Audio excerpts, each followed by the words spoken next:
బ్రహ్మార్పణం. నేను మాయకు లోనవకుండా బ్రహ్మము ఆశీస్సులతో హాయిగా ఉండాలని నా అభిప్రాయము, నా నిర్ణయము అదే.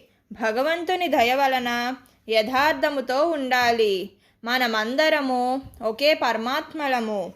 ఎవరికి టైం వస్తే వారు దేహాలను వదులుతాము. నీవే నేను, అందరూ తానే. ఎడతెరిపిలేని ఆనందము బ్రహ్మానందము. భూమానంద స్థితిలో మనమందరము ఉండాలి. అంతరంగిక శాంతి అంటేనే మనస్సు లేని స్థితి.